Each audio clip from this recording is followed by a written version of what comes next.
শুরু করছি আজকের গল্প গজেন্দ্র কুমার মিত্রের লেখা পিতৃঋণ।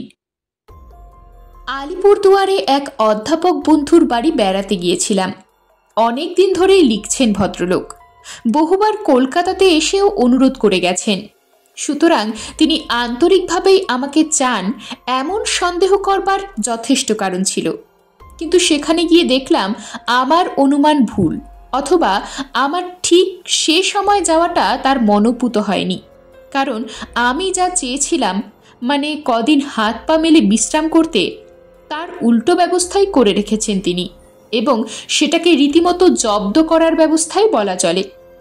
অর্থাৎ এক কথায় তিনি গুটি কতক সভা জুগিয়ে রেখেছেন আমার জন্যে পরপর। তারিখ, সময়, দিনক্ষণ সব ঠিক হয়ে আছে। আমার জন্যে কিছুই আর বাকি নেই। ঠাসা এবং পাকা প্রোগ্রাম, অনেক লোকের সঙ্গে অনেক বন্দোবস্ত।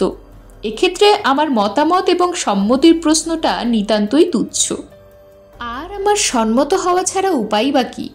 নইলে আমার আশ্রয়দাতা অপমানিত হন। তিনি আমার বন্ধু বলে দিকে দিকে রটনা করে দিয়েছেন, আশ্বাস দিয়েছেন অতগুলি লোককে। এখন আমি রাজি না হলে তার মুখ থাকে না। অগত্যা একটা দীর্ঘ নিঃশ্বাস ফেলে চুপ করে গেলাম। মনে মনে নিজেকে নির্বোধ বলে গাল দিতে লাগলাম এবং প্রতিজ্ঞা করলাম যে অতঃপর কোনো পরিচিত লোককে খবর দিয়ে কোথাও বিশ্রাম করতে যাওয়ার মতো মূর্খতা আর কখনো করব না। অবশ্য প্রথম 3-4 দিন মন্দ লাগলো না। সভা যেমনই হোক, সভা উপলক্ষে যে ভ্রমণটা হচ্ছিল সেটার মধ্যে যথেষ্ট রোম্যান্স ছিল। ডুয়ার্সের চা বাগান, জঙ্গল এতকাল কিছুই দেখিনি। বেশ ভালো করেই সেটা দেখা হয়ে গেল। অধিকাংশ সভার আয়োজন চা বাগান এলাকায়, এবং তার কোনোটাই শহর থেকে 20 মাইলের কম দূরে নয়। জিপ বা গাড়িতে করে যাতায়াত করতে সর্বাঙ্গে ব্যথা হয়ে যেত সত্য কথা। এক রাস্তা এমন দুর্গম যে প্রাণ হাতে করে যেতে হতো প্রতিটি মুহূর্তেই। তবু একেবারে এই অপরিচিত পরিবেশে, নতুন আবহাওয়ায় বাংলাদেশের এই অভিনব রূপ প্রত্যক্ষ করতে পেরে মনে মনে বন্ধুর কাছে কৃতজ্ঞই বোধ করেছিলাম। কিন্তু বিপদ বাঁধল কালচিনি চা বাগানে গিয়ে। এখানটাও শহর থেকে 22 মাইলের মতো। পথে শুনলাম নিবিড় ঘন জঙ্গল পড়বে। বন্ধু অভয় দিলেন, অপূর্ব পথ, খুব ভালো লাগবে আপনার। সেখানে সভাটা নাকি সন্ধ্যায়। 6:30টার আগে সভা করা সম্ভব নয়, অফিস আছে। কথা হলো তারা আমাকে 5টা নাগাদ নিয়ে যাবেন এখান থেকে। ওখানে পৌঁছতে ঘণ্টাখানেক লাগবে বড়জোর। একটু বিশ্রাম করে সভায় যাব। সভায় প্রোগ্রাম যাই থাক, ওরা আমাকে আহারাদি করিয়ে 9টায় ছেড়ে দেবেন, যাতে আমি ঠিক 10টায় শহরে ফিরে আসতে পারি। সভাতে নিয়ে যাবার সময় যতটা আগ্রহ, ফেরার সময় ততটা থাকা সম্ভব নয়। এটুকু অভিজ্ঞতা আমার এতদিনে হয়েছে। সুতরাং মনে মনে ওই 10টাকে 11টা হিসাব করে নিলাম। দেখলাম তাতেও খুব ক্ষতি হবে না, এসেই শুয়ে পড়া তো। 11টার আগে এমনিও ঘুমোবার অভ্যেস আমার নেই। প্রোগ্রামের প্রথমার্ধে অবশ্য কোনো গোলমাল হলো না। তারা বরং 5টা বাজবার 2-10 মিনিট আগেই গাড়ি নিয়ে এলেন। পথে আর এক চা বাগানে মিনিট কতক থেমে একটু চা যোগ করে নিয়েও আমরা 6:15টার মধ্যে অকুস্থলে পৌঁছে গেলাম। কিন্তু সেখানে পৌঁছে দেখলাম সব উৎসাহ যেন কেমন মিইয়ে গেল। আমাকে এক ভদ্রলোকের বাসার বাইরের ঘরে বসিয়ে উদ্যোক্তারা যে ডুব মারলেন, 7:30টার আগে আর কারুর টিকি পর্যন্ত দেখতে পারলাম না। যার ওখানে সাময়িকভাবে অতিথি হয়েছিলাম, তার বাবা বসেছিলেন আমার কাছে। তিনি বুঝিয়ে দিলেন ব্যাপারটা। আজ এখানে শুনছি কি একটা মেশিন খারাপ হয়ে গেছে, সেজন্যে অনেকে ব্যস্ত। আমার ছেলেরা তো কেউ বাড়িই আসেনি এখনো। অনেককেই ছুটির পর আটকে থাকতে হয়েছে। তাছাড়া এখানে কারেন্ট খোলে 6:30টায়। স্টেজের কাজ কিছু বাকি আছে। আলো না জ্বললে সেসব নাকি ঠিক হবে না।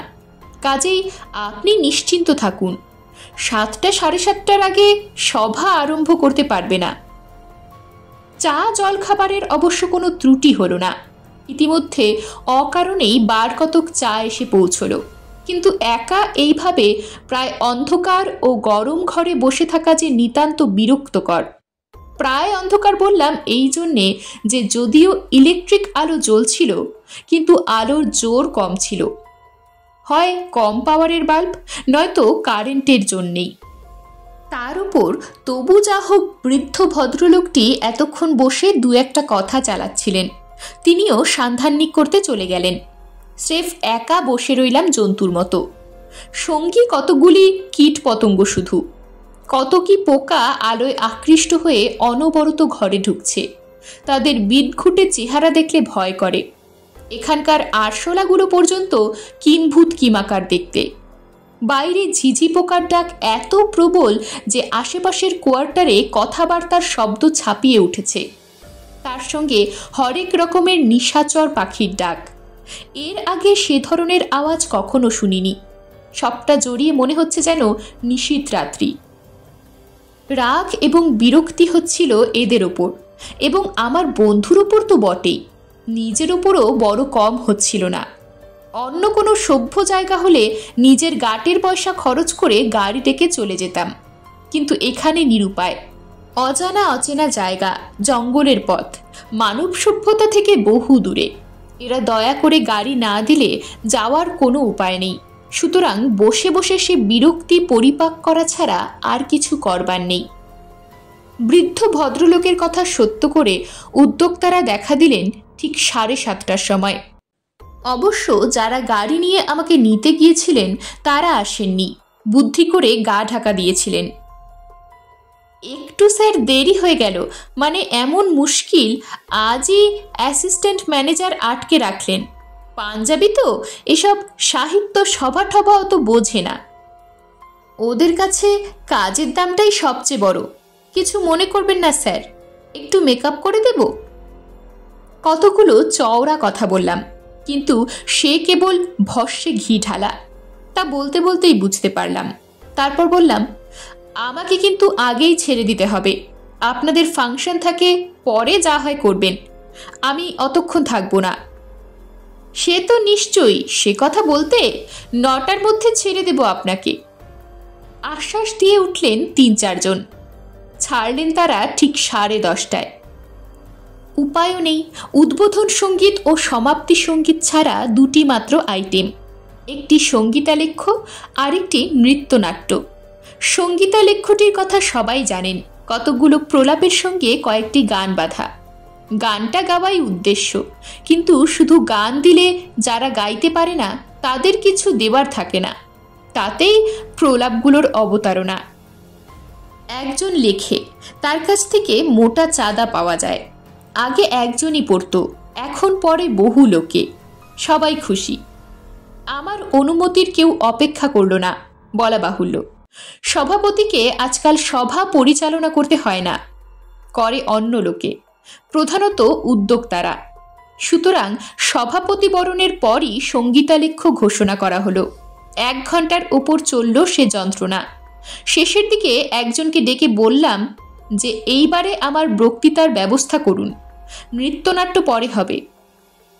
আগে হ্যাঁ স্যার, সে আর আপনাকে বলতে হবে না, সব ঠিক আছে। কিন্তু সঙ্গীতালেখ্য শেষ হবার সঙ্গে সঙ্গেই নৃত্যনাট্য ঘোষিত হয়ে গেল। হারমোনিয়ামে সুর উঠল এবং কতকগুলি ফুলের মালা পরা কিশোরী নাচতে নাচতে বেরিয়ে এলো। অগত্যা চিত্রাপিতের মতো বসে থাকা ছাড়া আর আমার কি করবার থাকতে পারে। রাগ এতই হয়েছিল যে চালে একটা বড় ভুল করে ফেললাম। বক্তৃতা দিতে উঠে কিছু মনের ঝাল ঝাড়লাম উদ্যোক্তাদের সম্বন্ধে। ফলে হয়তো তারা চটে রইলেন এবং আমাকে জব্দ করবার কথা ভাবতে লাগলেন। যাই হোক, সভা থেকে বেরিয়ে আবার সেই টিনের বাংলোর বাইরের ঘরটিতে এসে বসলাম। বড় বড় গাংফড়িং, বিভৎস চেহারার মথ ও প্রকাণ্ড প্রকাণ্ড গুবরে পোকায় ভরে গেছে ঘর। তার সঙ্গে সেই লম্বা লম্বা ভয়াবহ ধরনের আরশোলা। বললাম, আমি খাওয়া দাওয়া কিছু করব না, দয়া করে আমাকে এখনই ছেড়ে দিন। সকলে হা হা করে উঠলেন। সবই প্রস্তুত, একটু কিছু মুখে না দিলে এরা বড় দুঃখ পাবেন যে স্যার। আর কতক্ষণই বা, গাড়ি যখন তৈরি আছে তখন ব্যস্ত হয়ে লাভ কি? এখন রাত্রিবেলা, পথ ফাঁকা, 3 কোয়ার্টারের মধ্যে শহরে পৌঁছে যাবেন, ইত্যাদি ইত্যাদি। কিন্তু আমি বেঁকে দাঁড়ালাম। আমি বসবও না, খাবও না, এখনই আমার গাড়ি চাই। আবারও সেই স্পষ্টবাদী বৃদ্ধ ভদ্রলোকটি আমার গায়ে ঠান্ডা জল ঢেলে দিলেন। এগিয়ে এসে বললেন, গাড়ি তো আমাদের এখানের নয়, গাড়ি হলো পালছেরা চা বাগানের ম্যানেজারের। আপনাকে পৌঁছে দিয়ে তার ফ্যামিলিকে আনতে গিয়েছিল। তারা সবাই ফাংশনে ছিলেন। তারই 5 মেয়ে, 2 জন নাচল, 3 জন গানে ছিল। এখন তাদের পৌঁছতে গেছে 7 মাইল 7 মাইল 14 মাইল। ফিরে না এলে কোনো উপায় নেই। অসহ্য রাগে এবং নিজের অসহায় অবস্থা বুঝতে পেরে দুঃসহ ক্ষোভে মাথা ধরে উঠল। চোখে যেন জল এসে যেতে লাগলো বিরক্তিতে। কিন্তু সবই হজম করে এসে বসলাম। লুচি ও মুরগির মাংসেও হাত দিতে হলো। রাত হয়েছে। অবিরাম চা খেয়ে খেয়ে শরীর ক্লান্ত হয়ে পড়েছে। কিছু না খেলে আরও ভেঙে পড়বে। ওদের উপর রাগ করে নিজেকে কষ্ট দিয়ে লাভ কি? খেতে খেতে হঠাৎ সব আলো নিভে গেল। ওরে, হেরিকেন নিয়ে আয়, হেরিকেন জাল শিগগির। দেখ দেখ, গোলমালে বড্ড ভুল হয়ে গেছে। গৃহকর্তা সেই বৃদ্ধ ভদ্রলোকটির ছেলে চেঁচামেচি শুরু করে দিলেন। কিন্তু ব্যাপারটা কি?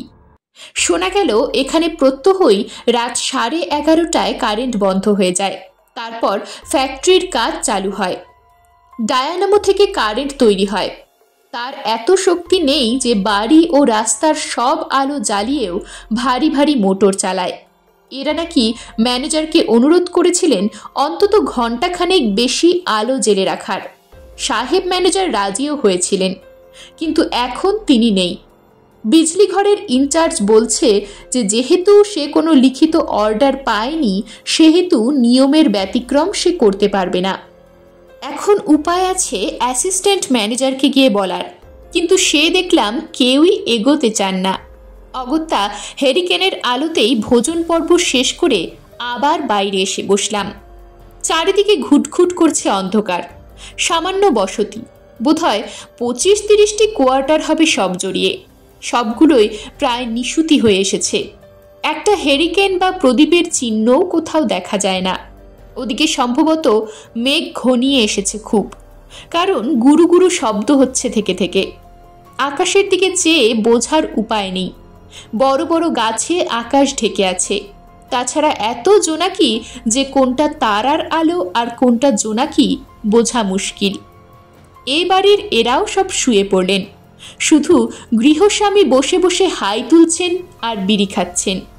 আরও আছেন 3-4টি তরুণ ছেলে। নেহাত ঘাড়ে পড়ে রয়েছি, বিদায় না করে যেতে পারছেন না। তারা যেতে চাইলেও এ বাড়ির ইনি সহজে ছাড়বেন না, তা তার মুখের ভাব দেখেই বোঝা গেল। এত স্থানাভাব যে বাকি রাতটুকু শুয়ে যেতে বলবারও সাহস নেই এদের। এই বাইরের ঘরের একটি সংকীর্ণ বিছানাতেও 2টি ছেলে এসে শুয়েছে ইতিমধ্যেই। শুনলাম গৃহস্বামীও ওখানেই শয়ন করবেন। সেটা কি করে সম্ভব তা আজও ভেবে পাইনি। 12টা ক্রমে 12:30টাও বেজে গেল। এরাও চিন্তিত হয়ে উঠলেন এবার। এত দেরি তো হবার কথা নয়। তবে কি? ফিসফাস করে যা কথা হলো ওদের নিজেদের মধ্যে, তাতে করে বুঝলাম গোর্খা ড্রাইভার হয়তো নেশা করে ঘুমিয়ে পড়েছে, গাড়ি আনবার কথা মনে নেই। তখন কথা হলো যে সাইকেল করে কেউ যাবে নাকি। 14 মাইল উঁচু নিচু পাহাড়ে রাস্তা, কে যাবে এই অন্ধকারে? ফিরবেই বা কখন? এদের এতক্ষণের প্রশান্তি একেবারে নষ্ট হয়ে গেছে। সেই আমার যা শান্তি, নইলে আমার তখন অবর্ণনীয় কষ্ট হচ্ছে। একটু শুতে পেলেই বেঁচে যাই আমি। শোবার মতো একটা নিরিবিলি ভালো জায়গার জন্যে আমি তখন 20-25 টাকা খরচ করতেও রাজি ছিলাম। হঠাৎ একটা কথা মনে পড়ে গেল আমার। যে গাড়িতে এসেছিলাম সে গাড়ির ইঞ্জিনে গোলমাল আছে। আসবার সময় 2-3বার দাঁড়িয়েছে। এই অন্ধকার বিজন পথে যদি একেবারেই বিগড়ে যায়। ওধারে তো বৃষ্টি শুরু হয়ে গেল। বেশ বড় বড় ফোঁটায় জল পড়ছে। মেঘেরও যে ডাক, তাতে খুব অল্পে ছাড়বে বলে মনে হচ্ছে না। ডুয়ার্সের বৃষ্টি নামলেই প্রবল ধারা শুরু হয়ে যায়। কথাটা বললাম খুলে। এদের মুখ যেন একটু উজ্জ্বল হয়ে উঠল। তাহলে একটু কষ্ট করে লরিতে যাবেন স্যার? লরি কিন্তু একটা হাতের মধ্যেই আছে। এই বৃষ্টিতে খোলা লরি? না, মানে ড্রাইভারের পাশে বসলে খুব জল লাগবে না, বরং একটা বর্ষাতি দিয়ে দিচ্ছি, ড্রাইভারের হাতে ফেরত দেবেন। বলেন তো আমরাও কেউ সঙ্গে যেতে পারি। অগত্যা তাতেই রাজি হলাম। আর উপায় কি? তখন রাত 1টা বাজে। আমি আর বসতে পারছি না। গৃহস্বামী তো চেয়ারে বসেই ঘুমিয়ে পড়েছেন অনেকক্ষণ। মুখের কথা খসাতেই একজন ছুটে বেরিয়ে পড়লেন সেই জলের মধ্যেই। কিন্তু তারপরও আধ ঘন্টা সেই দুঃসহ প্রতীক্ষা। বাড়িওয়ালা তো অনেকক্ষণ ধরেই ঘুমোচ্ছেন। এতক্ষণে ঘুমটা বোধ করি গাঢ় হয়ে এলো। বিছানা থেকে একটা ছেলের নাক ডাকা শোনা যাচ্ছে। যে দুটি তরুণ কর্মকর্তা আমার জন্য আটকে ছিলেন তারাও বেশ ঢুলতে শুরু করেছেন। শুধু ঘুম নেই আমার চোখেই, ঘুম আসা সম্ভবও নয়। যন্ত্রণায় কোমর পিঠ খসে যাচ্ছে। বসে বসে হাঁটুতে ব্যথা শুরু হয়ে গেল। চোখ দুটো করকর করছে। দুটো রগেই অসহ্য টনটনানি। এ অবস্থায় কি ঘুম আসে?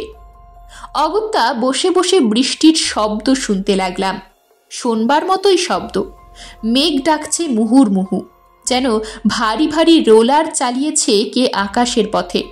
গুরু গুরু গুম গুম শব্দ বিদ্যুতের শিখার সঙ্গে সঙ্গে এক প্রান্ত থেকে আরও এক প্রান্ত পর্যন্ত গড়িয়ে যাচ্ছে।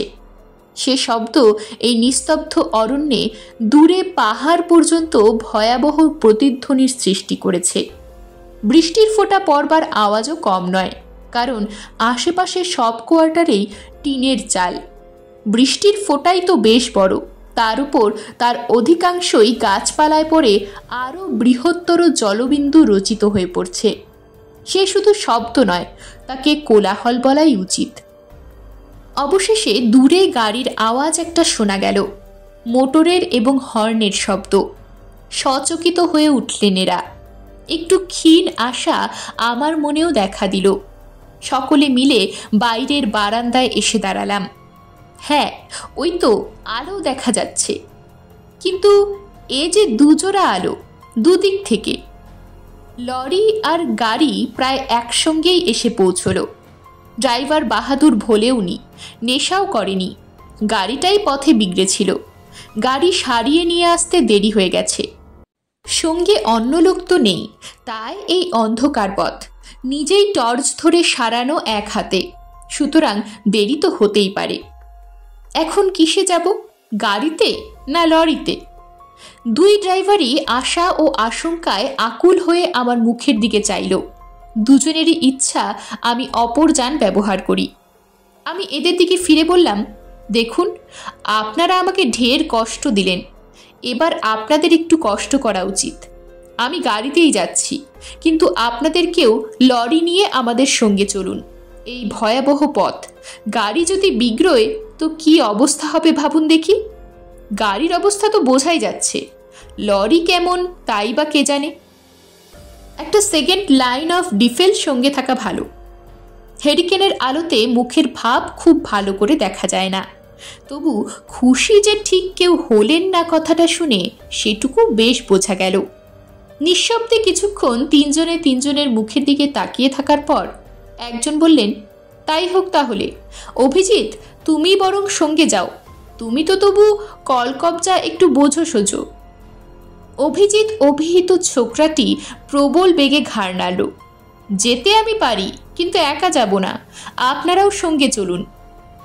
কিন্তু ড্রাইভারের পাশে তিনজন তো ধরবে না। তৃতীয়জন বলে উঠল, আমার বোনের টাইফয়েড, তা তো জানেনই সুশীলদা, আমি কি করে যাই বলুন। সুশীলদা সামান্য একটু চুপ করে থেকে শুষ্ক কণ্ঠে বললেন, বেশ, আমি যাচ্ছি অভিজিতের সঙ্গে। এই উপলক্ষে তোমার রুগ্ন বোনের কথা যদি মনে পড়ে থাকে তো সে তবু একটা লাভ। কবে যেন, হ্যাঁ হ্যাঁ, আজই বোধ হয়, তোমার বাবা দুঃখ করছিলেন যে পাড়ার লোক এসে রাত জাগছে, যার বোন সে খবরও রাখে না। যাজ্ঞে, এ অভিযোগের অবশ্যই কোনো উত্তর এলো না। যাকে প্রয়োজন সিদ্ধ করতে হবে তাকে সবসময় কথার উত্তর দিতে গেলে চলে না। আর আমি তো একেবারেই নীরব শ্রোতা। কথা কইতে গেলেই নানা বিবেচনার কথা উঠবে, কিন্তু এক্ষেত্রে আমি কোনো বিবেচনা করতে প্রস্তুত নই। যা পাইনি তা আমিই বা দিতে যাব কেন? অগত্যা অভিজিৎ আর সুশীলবাবুকে তৈরি হতে হলো, সেও এক পর্ব। বর্ষাতি, টর্চ প্রভৃতি ঘুমন্ত প্রতিবেশীদের ডেকে সংগ্রহ করে বাড়িতে খবর দিয়ে প্রস্তুত হতে হতে আরও 15 মিনিট কেটে গেল। তারপর একসময় সত্যি সত্যি সেই দুঃসহ প্রতীক্ষার অবসান ঘটল। আমাদের দুটি গাড়ি ঘোরতর নৈশ দুর্যোগের মধ্যে সুপ্তিমগ্ন ছোট্ট গ্রামটিকে উচ্চকিত করে প্রবল শব্দে স্টার্ট দিল ও অকারণেই হর্ন দিতে দিতে চারিদিক প্রতিধ্বনিত শব্দের কোলাহল তুলে এসে একসময় পাকা সরকারি রাস্তায় উঠল। এরপর আর কোনো হাঙ্গামা নেই, শুধুই চলা। পরপর দুটো কি চা বাগান এলাকার বিরল জনবসতি পেরিয়ে গিয়ে একটানা ঘন বন শুরু হলো। মেঘাচ্ছন্ন রাত্রের অন্ধকারে অরণ্য বসতি একাকার হয়ে গিয়ে সবই নিবিড় বন বলে মনে হচ্ছে। অবশ্য নেহাত হেডলাইটের তীব্র আলোতে দুটো সাইনবোর্ড দেখেই চা বাগানের অস্তিত্ব টের পেয়েছিলাম। কদাচিৎ কোনো ভিজে করগেটের ছাদে আলোটা পিছলেও পড়েছিল 2-1 বার, কিন্তু এখন আর কিছুই দেখা যাচ্ছে না বন ছাড়া। গাছে পালায় লতায় জড়াজড়ি নিরন্ধ্র জঙ্গল শুধু। আমাদের গাড়িটা আগে আগে যাচ্ছে, লরিটা পেছনে। তার হেডলাইটের আলো আমাদের পেছন দিক থেকে এসে গাড়ির মধ্যেটা আলোকিত করছে। আমি নিশ্চিন্ত আছি। অবশ্য মাঝে মাঝে পেছনের আলোটা সরে যাচ্ছে, পেছনের অন্ধকারে লুকিয়ে যাচ্ছে কোথাও। তবে তাতে চিন্তার কোনো কারণ বোধ করিনি, কারণ উঁচু নিচু পাহাড়ি পথ, বাঁকও অজস্র। সবসময় 2 গাড়ি এক লাইন ধরে চলা সম্ভব নয়। কিন্তু একবার মিনিট 5-এর মধ্যেও আলোটার পুনরাবির্ভাব না ঘটায় সচেতন হয়ে উঠলুম। বাহাদুরের মনোযোগ আকর্ষণ করে বললাম, একটু দাঁড়াবে নাকি বাহাদুর? ওরা যে বড্ড পিছিয়ে পড়েছে বলে মনে হচ্ছে। ঘ্যাচাং করে সশব্দে ব্রেক কষল বাহাদুর। পিছিয়ে পড়েছে না পিছন ফিরেছে? কণ্ঠে নিদারুণ সংশয় বাহাদুরের। ঈষৎ ব্যঙ্গও যেন উকি মারছে তার সঙ্গে। সংশয়টা প্রায় সঙ্গে সঙ্গেই মনে জেগেছে আমারও। সন্দেহ জিনিসটা বুঝি এমনই মারাত্মক। কিন্তু সত্যি সরে পড়বার এই তো চমৎকার সুযোগ। এতক্ষণে সোজা পিছন দিকে দৌড় মেরেছে নিশ্চয়ই ওদের লরি। এতটা পথ যে বৃথা ওদের পশ্চাৎথাপন করব না এটা তো ঠিক। কি করব? প্রশ্ন করল বাহাদুর। একটু গাড়িটা ঘুরিয়ে নিয়ে দেখব নাকি? ধরো পথে যদি কোথাও বিগড়ে টিগড়ে গিয়ে থাকে। আসলে নিজের নিরাপত্তার চেয়েও ওদের জব্দ করবার নেশা প্রবল হয়ে উঠেছে। তেড়ে গিয়ে যদি ধরতে পারি তো এবার ওদের আগে দিয়ে নিজে পেছনে থাকব। রাত 2 বাজে। আমার ঘুমের দফা তো শেষ হয়েই গেছে। কাল ভোরেই আর একটা সভা, হয়তো পৌঁছবার সঙ্গে সঙ্গেই প্রস্তুত হবার প্রশ্ন উঠবে। এক্ষেত্রে ওদের এখন ফিরে গিয়ে আরাম করবার চেষ্টাটা যদি পণ্ড করতে পারি সেইটাই বড় লাভ। বাহাদুর ব্যঙ্গের সুরে বলল, তাহলে হর্ন দিত ওরা অনেক আগেই। হয়তো দিয়েছে, যা ঝড়জলের শব্দ আর মেঘ ডাকছে। তোমার তো জানলার সব কাজ আটা, শুনতে পাওনি হয়তো। বাহাদুর কয়েক মুহূর্ত কি ভেবে নিল, তারপর বলল, দেখুন সত্যি যদি ওরা ফিরে গিয়ে থাকে তো এতক্ষণ বেশ খানিকটা এগিয়ে গেছে। তাহলে ওদের ধরতে হলে আবার সোজাসুজি কালচিনিতেই ফিরে যেতে হবে। কি লাভ হবে তাতে? তার চেয়ে চলুন, যেমন যাচ্ছি তেমনই গিয়ে আপনাকে তো পৌঁছে দিই। যে বর্ষা নেমেছে তাতে হয়তো খানিকটা পরে শহরে পৌঁছনোই যাবে না। শহরে ঢোকবার মুখে জায়গাটা নিচু, বড় জল জমে। ওর কথায় যে যুক্তি আছে তা মানতেই হলো। আমিও একটু ভেবে নিয়ে বললাম, তাহলে চলো যেমন যাচ্ছিলে। এখন দেখছি ওদের কাউকে এই গাড়িতেই নেওয়া উচিত ছিল। ওরা দলছাড়া হয়ে থাকবে এত বিবেচনা করতে যাওয়া ঠিক হয়নি। তাহলে অন্তত আমার আসবার সময়টা কষ্ট হতো না। এই পথে একা আজ আর ফিরতেই পারবো না। বাকি রাতটা ওখানেই এই গাড়িতে বসে কোথাও কাটিয়ে দিতে হবে। বেশ স্পষ্ট অনুযোগের সুর বাহাদুরের কথায়, কিন্তু তখন আর এসব কথায় লাভই বাকি। অগত্যা চুপ করে রইলাম। বাহাদুরও আবার স্টার্ট দিল, অর্থাৎ দেবার চেষ্টা করল, কিন্তু গাড়ি আর নড়ল না। প্রথমটা অত কিছু ভাবিনি। পুরনো গাড়ি, ছাড়তে একটু দেরি হয়, তবে যখন ৩-৪ মিনিট ধস্তাধস্তি করার পরও কোনো ফল হলো না, তখন হঠাৎ এখানে এই মধ্যপথে গাড়ি অচল হবার সম্ভাব্য ফলাফল কল্পনা করে ব্যাকুল হয়ে উঠলাম। কি হলো বাহাদুর? কি হলো তাই তো বুঝতে পারছি না বাবু, এরকম তো হবার কথা নয়, খুলে দেখো না একটু। বোধ করি কণ্ঠস্বর অকারণেই তীক্ষ্ণ হয়ে ওঠে। দেখব কি করে? বাহাদুরও ঝেঝে ওঠে। এই বৃষ্টিতে কে আলো ধরবে, কে কাজ করবে? একজন একটা বর্ষাতি দিয়ে ঢেকে দাঁড়িয়ে টর্চ ফেললে তবে হয়, তা আপনার সঙ্গে তো একটা ছাতি পর্যন্ত নেই। ওর মেজাজ খারাপ হবার যে অত্যন্ত সঙ্গত কারণ আছে তা বুঝি। ওর সাহিত্যপ্রীতি নেই, সভা সমিতির উদ্যোক্তাও নয়ও, এমনকি এ বাগানের লোকও নয়। মিছিমিছি ওর এ দুর্ভোগ কেন? সুতরাং ভয়ে ভয়ে ঈষৎ অনুনয়ের ভঙ্গিতেই বলি, তা আমি না হয় নেমে টর্চ ধরছি, তুমি দেখো কোথায় কি বিগড়েছে। একটু ভিজবো হয়তো, তা আর কি করা যাবে। বাহাদুর দেখলাম সংকোচের বিশেষ ধার ধারে না। সে বললে, একটু নয়, বেশ ভিজবেন, কিন্তু আপনি ভিজলেও কোনো সুবিধা হবে না। এই জলের মধ্যে ইঞ্জিন খুলে কাজ করব কি করে? ওপরে একটা কিছু আড়াল দরকার। আমার এই একটি পুরনো বর্ষাতি ভরসা, এ যদি ঢাকা দিই তো আমি গায়ে দেব কি? আমি ভিজতে পারবো না, 3 মাস আগেই আমার নিউমোনিয়া হয়েছিল। এবার আর তিক্ততা চেপে রাখতে পারি না, বলি, বেশ হয়েছিল, তবে আর কি, আপদের শান্তি। সারা রাত গাড়িতেই বসে কাটাই, সকালে যদি কেউ এদিকে আসে তো ভালো, নইলে হেঁটেই ফিরতে হবে, অবশ্য তার আগে যদি বাঘ ভাল্লুকে খেয়ে না শেষ করে। গাড়িতে বসে থাকলে বাঘ ভাল্লুকে খেতে পারবে না, সেসব কিছু ভাববেন না। জানলার কাজ ভেঙে বাঘে ধরে নিয়ে গেছে এ কখনো শুনিনি, তবে হাতির কথা আলাদা। তেমন বজ্জাত হাতি হলে গাড়ি শুদ্ধ উল্টে দিয়ে যাবে। তা কই, এদিকে তো এতদিন গাড়ি চালাচ্ছি, হাতির পালে তো পড়িনি কোনোদিন।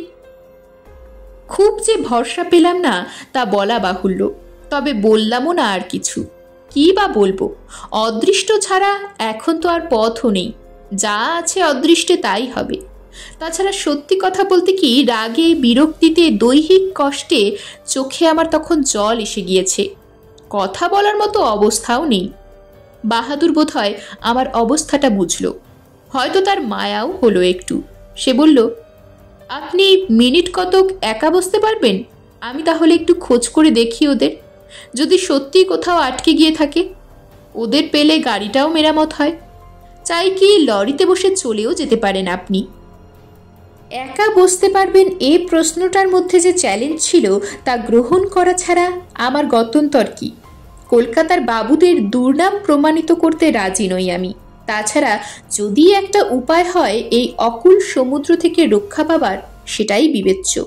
সুতরাং উত্তর দিলুম, তা আর পারবো না কেন, লক করে বসে থাকবো। তুমি থাকলেই বা কতটা আটকাবে? তবে তুমি কত দূর এই জলে হাঁটবে? না, বেশি দূর কি আর পারবো? যদি 200-400 গজের মধ্যে থাকে, কি মাইলটাকের মধ্যে। ওই আগের বাঘটার আড়ালে থাকলেও এখান থেকে টের পাওয়া মুশকিল, বুঝলেন না? বলতে বলতেই সে বর্ষাতিটা গুছিয়ে গায়ে দিয়ে টর্চ নিয়ে নেমে পড়ল। তারপর শুধু তার হাতের আলোটা ছাড়া আর কিছু দেখা সম্ভব নয়, দেখা গেলেও না। পেছনের সেই নিবিড় কালো আধার আর দৃষ্টিনাশা প্রবল বর্ষণের মধ্যে তার টর্চের আলোটা একটি সূক্ষ্ম রেখার মতো এঁকে বেঁকে যেতে যেতে ক্রমশ সূক্ষ্মতর হয়ে হয়ে একসময় সেই অন্ধকারেই মিলিয়ে গেল। অতঃপর নিশ্চিম নিশ্চিহ্নতার মধ্যে সম্পূর্ণ মিশে গেলাম আমি। এমনকি গাড়িটার অস্তিত্ব হাত দিয়ে অনুভব করতে হচ্ছে। দেখার কোনো উপায় নেই, কোথাও এতটুকু আলো নেই। ওপরে আকাশের কোনো অস্তিত্ব টের পাচ্ছি না। আকাশে, অরণ্যে, পথে সব একাকার হয়ে গিয়েছে।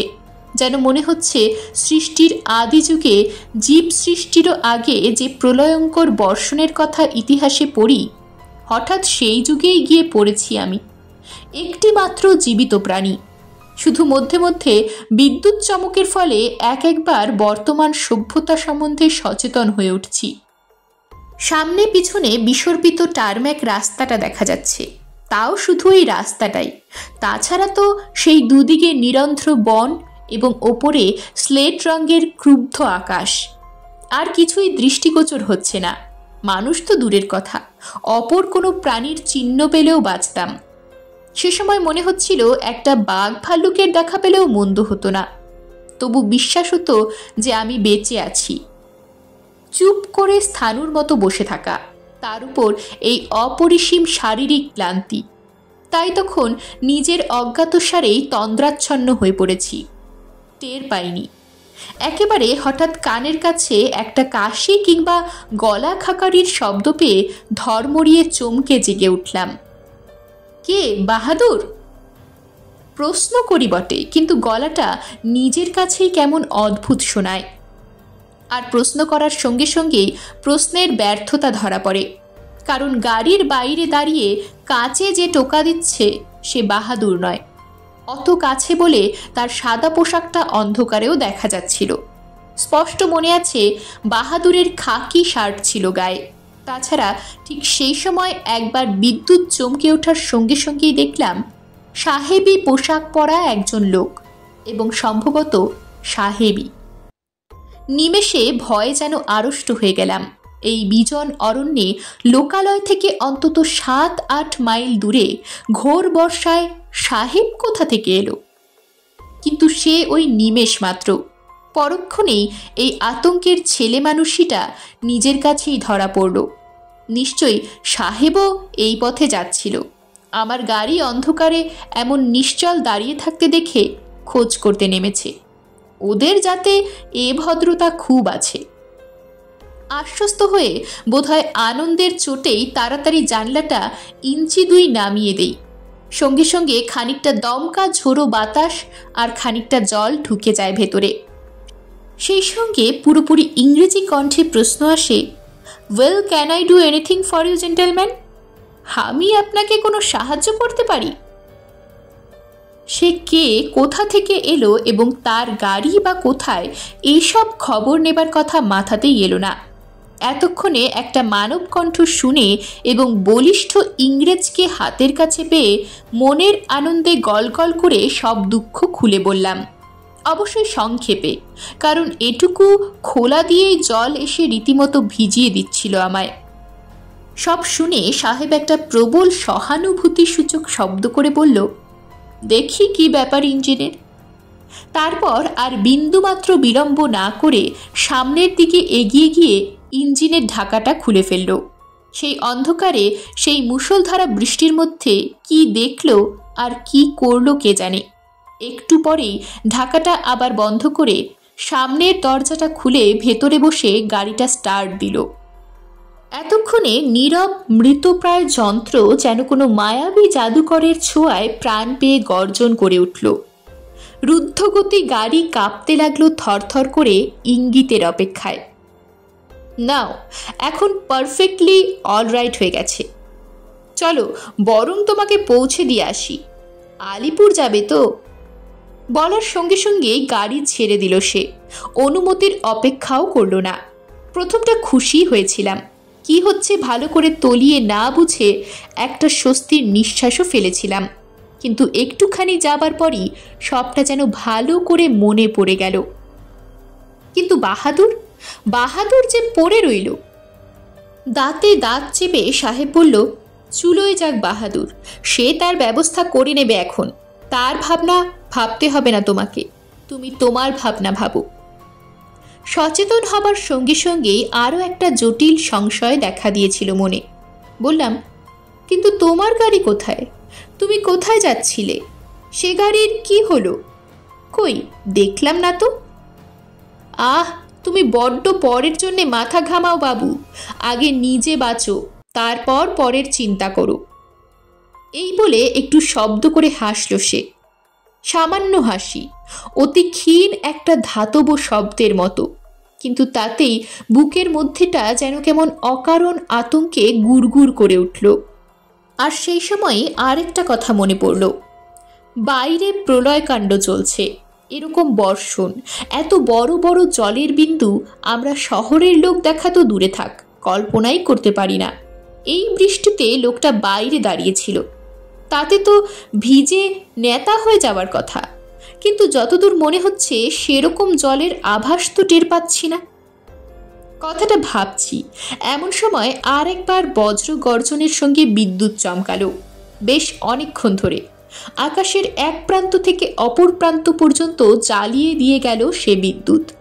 তারই আলোতে স্পষ্ট দেখলাম, আমারই চোখ থেকে বোধহয় মাত্র 1 হাত দূরে, দেখার কোনো অসুবিধাও নেই, তার সাদা পোশাক নির্ভাজ স্ত্রীর মতো গৌরব নিয়ে অনাদ্রই রয়েছে। একটা দিক দিশাহারা আতঙ্কে কিছুক্ষণের জন্য না রইল কোনো অঙ্গ প্রত্যঙ্গ নাড়াবার ক্ষমতা, আর না রইল কথা কওয়ার শক্তি। বিমূঢ় জ্বরের মতো বসে রইলাম। তারপরে বোধহয় প্রাণপণ চেষ্টায় বিকট চিৎকার করে উঠলাম, থামাও, গাড়ি থামাও এখনই, আমি আর যাব না, আমি নেমে যাব।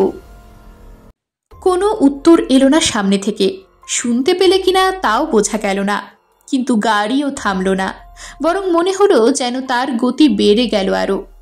কি করব, দরজা খুলে রাস্তায় লাফিয়ে পড়ব? কিন্তু সে তো নিশ্চিত মৃত্যু, ওর গলাটা টিপে ধরব? উত্তর প্রশ্নের সঙ্গে সঙ্গে নিজের মনেই পেলাম সে সাহস হবে না। তবে তবে যে কি করব সেইটাই ভেবে ঠিক করতে পারলাম না, কিছুই ঢুকলো না মাথায়। অসহায়ভাবে বাইরের দিকে চেয়ে বসে রইলাম শুধু। হু হু করে ছুটে চলতে লাগলো গাড়ি, এত জোরে যে হেডলাইটের তীব্র আলোতেই সামনের গাছগুলো একাকার আবছা মেঘের মতো মনে হতে লাগলো। কিছুই বোঝা যায় না, কিছুই দেখা যায় না। ক্রমে বেগ বাড়তে লাগলো, যেন মনে হলো চাকাগুলো আর মাটি স্পর্শ করে চলছে না, এরোপ্লেনের মতো বাতাসে ভর দিয়ে ছুটছে। কি একটা বলতে চেষ্টা করলাম, আবারও পারলাম না, গলা শুকিয়ে কাঠ হয়ে গেছে। কোনো মতেই স্বর ফুটল না তাতে। ঘামে সমস্ত জামাকাপড় ভিজে গায়ের সঙ্গে জড়িয়ে গেছে, হাতে পায়ে কোনো জোর নেই। তবে কি অন্তিম যাত্রাতেই চলেছি? জীবনের ওপারে কি কোথাও এ চলায় শেষ হবে না? আমাকে নিয়ে যাবার জন্যে কি প্রকৃতির এই প্রলয় আয়োজন? কত কি এলোমেলো চিন্তা মাথায় আসতে লাগলো, কত কি নিরুত্তর প্রশ্ন। ভয়ে কি পাগল হয়ে গেলাম নাকি? অসার অনড় হয়েই বসে আছি। অকস্মাৎ সামনে দূরে আর একটা কি সাদা মতো নজরে পড়ল, বহু দূরে। কি পদার্থ, গরু কি মানুষ কি অন্য কোনো বস্তু? কিছুই ঠাহর হলো না। কিন্তু সাহেব আর একবার হেসে উঠল। আবারও সেই মৃদু অথচ কঠিন ধাতব শব্দ পাওয়া গেল একটা। আবারও কাটা দিয়ে উঠল সর্বাঙ্গে, শিরশির করে উঠল সমস্ত দেহটা। কিন্তু ততক্ষণে গাড়ি আরও এগিয়ে গেছে, সেই সাদা মতো পদার্থটা কাছে এসেছে। আর বুঝতে কোনো বাধা নেই, দেখতেও না, আলোটা সম্পূর্ণই ওর উপর পড়েছে। মেয়ে ছেলে, তরুণী বাঙালির মেয়ে একটি, ঘরোয়া ধরনের শাড়ি পরে স্থির অবিচলভাবে দাঁড়িয়ে আছে পথের ঠিক মাঝখানে, এই দিকেই চেয়ে আছে। আরও কাছে আসতে বোঝা গেল বেশ সুশ্রী মেয়ে, ভদ্রবংশের তো বটেই, কিন্তু গাড়ি যে সোজা ওর দিকেই ছুটে চলেছে। আরে ও যে নড়ে না। সাহেব, হর্ন দাও, দেখতে পাচ্ছ না? নিজের অজ্ঞাতসারেই কণ্ঠে স্বর ফুটেছে কখন। উৎকণ্ঠায় আতঙ্কে গেছি ভুলে। নিজের অবস্থার কথা মনে নেই আর। এই আসন্ন সর্বনাশ, শোচনীয় দুর্ঘটনাটাই প্রবল ও প্রধান হয়ে উঠেছে তখন। সাহেব আর একটু হাসল শুধু। মেয়েটাই বা সরছে না কেন? ও কি তাহলে মরতেই চায়? এই গহন বনে ওই বা এলো কোথা থেকে? তবে কি? কিন্তু আর কিছু ভাবার সময় নেই তখন, আর কোনো সময়ই নেই। ওকে বাঁচাবারও না। গাড়ি সোজা নক্ষত্র বেগে ওর দিকেই এগিয়ে চলেছে। ওর উপরেই এসে পড়ল যে। আর সামান্য, আর 4 হাত। আর না, আর বাঁচানো গেল না। মেয়েটা যেন ঝাঁপিয়ে পড়ল গাড়ির সামনে, নিশ্চিত মৃত্যুর সামনে। আতঙ্কে দুঃখে ক্ষোভে প্রাণপণে চিৎকার করে উঠলাম। প্রচণ্ড নাড়া খেলো গাড়িটা, তীব্র ঝাঁকুনি লাগলো একটা, বোধহয় ওই মেয়েটার দেহে ধাক্কা খেয়েই। তারপর সেও আর্তনাদের মতো একটা দারুণ শব্দ করে গেল থেমে, আর সঙ্গে সঙ্গে সম্ভবত সেই প্রবল ধাক্কাতেই হেডলাইট দুটোও নিভে গেল। তারপর সব আবার চুপচাপ, আবার সেই নিশ্চিম নিরন্ধ্র অন্ধকার, শুধু একটানা বৃষ্টির রিমঝিম শব্দ, আর মধ্যে মধ্যে মেঘ গর্জন, গুরু গুরু, গুম গুম। তখন কিছু ভাবছি না, ঠিক কিছু করার তো উপায়ই নেই। সব শক্তি গেছে নিঃশেষ হয়ে, সব চেতনা গেছে হারিয়ে, চুপ করে বসে আছি শুধু। এমন সময় আবারও গাড়ির ঠিক পাশে কার একটা কাশির শব্দ হলো। একটা যেন সূক্ষ্ম আলোর রেখার মতো কি চোখের সামনে দিয়ে চলে গেল এক নিমেষে। ব্যাস, আর আমার কোনো জ্ঞান নেই। ঠিক কি ভেবেছি, কি করেছি তা আর আজ বলতে পারবো না। তবে নাকি বিকট একটা চিৎকার করে দরজা খুলে লাফ দিয়ে পড়েছিলাম রাস্তায়। অন্তত বাহাদুর তাই বলেছিল। বাবু, বাবু, ও কি করছেন? এই যে আমি বাহাদুর। চিনতে পারছেন না আমায়? ভয় পেলেন নাকি? হয়তো বাইরের ঠান্ডা বাতাসে, হয়তো বৃষ্টির জলে, অথবা বাহাদুরের কণ্ঠস্বরে, কিসে জানি না, যেন একটু প্রকৃতিস্থ হলাম। ভীত কম্পিত কণ্ঠে বললাম, বাহাদুর, তুমি কোথা থেকে এলে? কেমন করে এলে? এতক্ষণ কোথায় ছিলে? আমি তো বহুদূর চলে এসেছি। কি করে ধরলে আমায়? কি বলছেন বাবু জাতা? ভয়ে পাগল হয়ে গেলেন নাকি? এই জন্যেই তখন আগে বাজিয়ে নিয়েছিলাম যে থাকতে পারবেন কিনা। আপনারা শহরের লোক, আপনাদের দৌড় তো আমি জানি। নিন, উঠুন গাড়িতে। বাহাদুরের বিদ্রূপে ও তিরস্কারে আরও অনেকটা প্রকৃতিস্থ হয়ে গেলাম। লজ্জিতভাবে তাড়াতাড়ি দৌড় খুলে গাড়িতে উঠে পড়লাম। কিন্তু ওইটুকুতেই ভিজতে আর কিছু বাকি রইল না। বাহাদুরও উঠে বসল গাড়িতে, বর্ষাতিটা খুলে নিচে ফেলে দিয়ে বলল, আরও আপনার ভাবনাতেই আমি বেশি দূর যেতে পারলাম না। কত বড় জোর 15-20 মিনিট তো গেছি, তাতেই এত ভয় পেয়ে গেলেন? স্পষ্ট অবজ্ঞা আর বিদ্রূপ তার কথায়। কিন্তু 15-20 মিনিট, লোকটা বলে কি? সত্যি কি আমি ভয়ে পাগল হয়ে গেছি? আস্তে আস্তে প্রশ্ন করি, ওদের পাত্তা পেলে? না, তারা এতক্ষণ ঘরে ফিরে গিয়ে দরজা দিয়ে শুয়ে পড়েছে। তিক্ত কণ্ঠে উত্তর দেয় বাহাদুর, আমারই দুর্ভোগ, এখন সারা রাত এইখানে বসে কাটাই। কালও 8 মাইল না হাঁটলে উপায় হবে না। এক যদি কোনো চলতি ট্রাক কি লরি এসে পড়ে তো তবু বাঁচোয়া। একটুখানি চুপ করে থেকে বাহাদুরকে বলি, একবার স্টার্ট দিয়ে দেখবে চলছে কিনা? মাথা খারাপ নাকি বাবু? তখন এত ধস্তাধস্তি করলুম, তাই চলল না। এখন তো সব ঠান্ডা হয়ে বসে আছে। ওর ভাবভঙ্গি দেখে বারবারই মনে হচ্ছিল যে আর কিছু বলা উচিত না। তবু কি মনে হলো, প্রায় মরিয়া হয়ে বলে উঠলাম, তবু একবার দেখোই না, আমি বলছি, একবার চেষ্টা করো।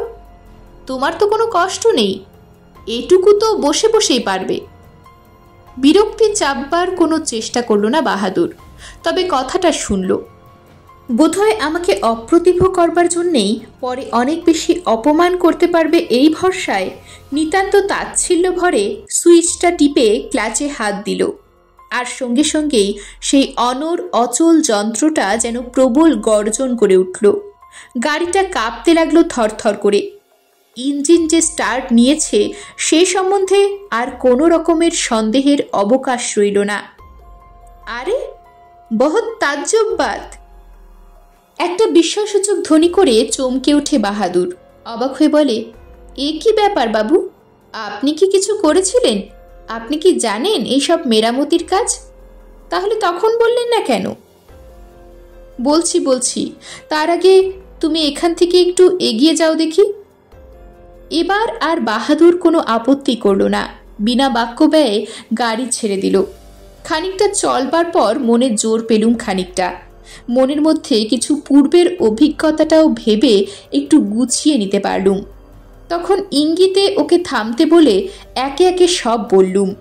শুনতে শুনতেই যে বার কতক শিউরে উঠল তাই অন্ধকারেই টের পাওয়া গেল। দু হাত নিজের কানে ও নাকে ঠেকিয়ে হাত জোর করে প্রণাম করল কাকে। তারপর রীতিমতো কম্পিত কণ্ঠে বলল, জয় রামজি কি, জয় শিবজি কি, মা কালী আর আপনার গুরুজির বহুত কৃপা, তাই আজ প্রাণে বেঁচেছেন, নইলে এক আধেরা রাত আর আপনি একা, আপনার তো অপঘাত হবারই কথা। হ্যাঁ, ওরা এখানেই থাকে, আমি শুনেছি বহুতবার, তবে কথাটা মনে ছিল না, নইলে আপনাকে ছেড়ে যেতাম না। অবশ্য আমি কখনো দেখিনি, আর দেখবই বা কি করে, আমি তো এত রাত্রে কখনো গাড়ি চালাইনি এ পথে। এরা এই রাত 2-3টের সময় নাকি পথে বেরোয়। কিন্তু ওরা কারা? এমনভাবে এখানে ঘুরে বেড়ায় কেন? এখানেই বা এলো কি করে? একজন তো দেখলাম সাহেব, তার সঙ্গে ও বাঙালির মেয়ে, সেও কি অপদেবতা? যা দেখলাম সবই মায়া। আচ্ছা, গাড়ি তুমি যেখানে ছেড়ে গিয়েছিলে সেখানেই পেলে? রুদ্ধ নিঃশ্বাসে প্রশ্ন করি অনেকগুলো। ঠিক সেখানেই পেয়েছি বাবু, একটা বড় শিরিষ গাছ চিহ্ন করা ছিল, ওখানটায় মস্ত বাঘ বলে সরকার থেকে সাদা দাগ দিয়ে দিয়েছে কাঠের গুঁড়িতে। তারপর একটু হেসে শুরু করলো, হ্যাঁ বাবু, ওরা দুজনেই ভূত, শুনবেন ওদের গল্প? প্রশ্ন করলো বটে, তবে সম্মতির অপেক্ষা করল না। বাহাদুর যা বলল তার সংক্ষেপে এই, ওই জায়গাটায় এর আগে একটা বড় চা বাগান ছিল, ডাইনিমারা চা বাগান, সাহেবের বাগান, সাহেবই ম্যানেজার থাকতো। বেশি দিনের কথাও নয়, 40 বছর আগে ওই সাহেব আসে এ দেশে, রোল্যান্ড সাহেব, নতুন ম্যানেজার হয়ে, মালিকের ভাগ্নে। সুতরাং ঠিক সাধারণ মাইনে করা কর্মচারীর মতো নয়, মালিকের মতোই যা খুশি তাই করত। অত্যন্ত মদ্যপ আর লম্পট ছিল লোকটা। এখানে এসে চা বাগানের মেয়েদের কারুরই সর্বনাশ করতে বাকি রাখেনি, কিন্তু ওদের নিয়েই চলছিল, ভদ্রলোকদের দিকে হাত বাড়ায়নি। হঠাৎ ওখানকার বড়বাবুর রানী বলে মেয়ে সাহেবের চোখে পড়ে গেল। সাহেব পাগল হয়ে উঠল, রানীকে তার চাই। তিনি লোক দিয়ে বড়বাবুকে বিস্তর টাকা কবুল করলেন, একটা রাত পেলেই চলবে তার জন্যে 1000 টাকা পর্যন্ত দিতে রাজি আছেন। বড়বাবু ছিলেন সাত্ত্বিক প্রকৃতির লোক, প্রাচীন ব্রাহ্মণ বংশের ছেলে। তিনি ঘৃণার সঙ্গে সে প্রস্তাব প্রত্যাখ্যান করলেন। তখন শুরু হলো নানা রকমের জুলুম। দূরের কোনো পাহাড়ে দেশ হলে কিংবা আগেকার দিন হলে জোর করেই কাজ উদ্ধার করত সাহেব, কিন্তু এক্ষেত্রে সোজাসুজি জোর করতে পারল না। অন্য দিক দিয়ে জব্দ করবার চেষ্টা করতে লাগলো। শেষে বিরক্ত হয়ে বড়বাবু চাকরি ছেড়ে দিয়ে কলকাতায় চলে যেতে চাইলেন। শিকার হাতছাড়া হয় দেখে সাহেব এক মহা শয়তানি করল, তহবিল তছরূপের দায়ে জড়িয়ে ওকে গ্রেপ্তার করল। সাহেবের টাকা ছিল, আর সে সময় এদেশে সাধারণ কেরানিদের মধ্যে ও জিনিসটির তেমন সচ্ছলতা ছিল না। টাকা খাইয়ে বড়বাবুরই জন 2 অ্যাসিস্ট্যান্টকে সাক্ষী খাড়া করল। খাতাপত্র রাতারাতি পাল্টে দেবার ব্যবস্থা হলো। প্রথমটা বড়বাবু অত ভয় পাননি, শেষে গতিক দেখে প্রমাদ গুনলেন। স্ত্রী আর ছেলে মেয়েদের বলে পাঠালেন সব ফেলে রেখে কোনো মতে প্রাণ নিয়ে এখান থেকে পালাতে। তার অদৃষ্টে যা আছে তা তো বোঝাই যাচ্ছে, কিন্তু যে জন্যে এত কাণ্ড সেই মেয়ের ইজ্জতটাও না যায় শেষ পর্যন্ত। ওর স্ত্রী সেই চেষ্টাই করতে লাগলেন, তবে তাও যে সম্ভব হবে না গোড়া থেকেই সেটা বোঝা গেল। কিন্তু শেষ পর্যন্ত যে রানীর জন্যে এত, সেই রানী সব ওলট পালট করে দিলে। সে এবার ব্যাপারটা নিজের হাতে তুলে নিলে।